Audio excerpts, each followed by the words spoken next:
Lawrence Bishnoi के छोटे भाई अनमोल बिश्नोई का नाम अपराध जगत में लगातार सुर्खियों में बना हुआ है।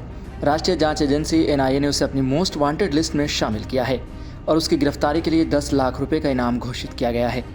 अनमोल बिश्नोई का नाम कई गंभीर अपराधों में भी सामने आया है, जिनमें 2022 में पंजाबी गायक और राजनेता सिद्धू मूसेवाला की हत्या, सलमान खान के बांद्रा स्थित घर के बाहर गोलीबारी और हाल ही में बाबा सिद्दीकी की हत्या जैसी घटनाएं शामिल हैं।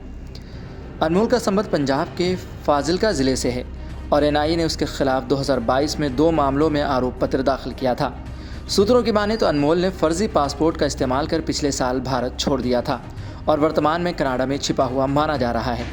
उसके ठिकाने को लेकर कनाडा, केन्या, अमेरिका और पुर्तगाल जैसे देशों में उसकी मौजूदगी की अटकलें हैं, लेकिन कानून प्रवर्तन एजेंसियों की तमाम कोशिशों के बावजूद उसका सटीक ठिकाना अभी भी एक रहस्य बना हुआ है। अनमोल बिश्नोई के खिलाफ कम से कम 18 आपराधिक मामले दर्ज हैं। माना जाता है कि उसने मूसेवाला की हत्या में शामिल शूटरों को हथियार और रसद सहायता मुहैया कराई थी। इस हत्या की जिम्मेदारी लॉरेंस बिश्नोई गिरोह के सदस्य गोल्डी बराड़ ने ली थी और उसने इसे अकाली दल के नेता विक्की मुद्दू खेड़ा की हत्या का बदला बताया था। 2023 में अप्रैल के महीने में सलमान खान के बांद्रा स्थित गैलेक्सी अपार्टमेंट के बाहर हुई फायरिंग में भी अनमोल बिश्नोई का नाम जुड़ा हुआ है। आरोप पत्र के अनुसार फायरिंग से पहले उसने अपने शूटरों विक्की गुप्ता और सागर पाल को एक भाषण देकर प्रेरित किया।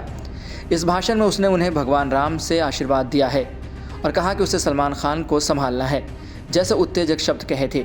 उसने शूटरों को यह भी कहा कि अब करो या मरो का समय है और उनसे कहा कि अगर वे इस काम को अंजाम देंगे तो इतिहास रचा जाएगा। ये योजना पिछले साल अगस्त में बनाई गई थी और इस साल अप्रैल में इसे अंजाम देने की तैयारी हुई। मुंबई की अदालत में जुलाई में अनमोल बिश्नोई के खिलाफ गैर जमानती वारंट भी जारी किया गया था। बाबा सिद्दीकी की हत्या में भी अनमोल की भूमिका सामने आई है। इस हत्या के बाद 2 शूटर हरियाणा के गुरमेल बलजीत सिंह और उत्तर प्रदेश का धर्मराज कश्यप गिरफ्तार हुआ, जबकि शिव कुमार गौतम अभी भी फरार है। अधिकारियों का कहना है कि अनमोल बिश्नोई इन शूटरों के संपर्क में था और इस हत्या की योजना में उनकी सहायता की थी। एनआईए ने जनता से अनमोल बिश्नोई के बारे में किसी भी तरह की जानकारी देने का आग्रह किया है, लेकिन अब तक वे उसे पकड़ने में नाकाम रहे हैं। उसके ठिकाने लगातार बदलते रहते हैं और वह भारत की सबसे बड़ी आपराधिक नेटवर्क का एक सक्रिय सदस्य बना हुआ है।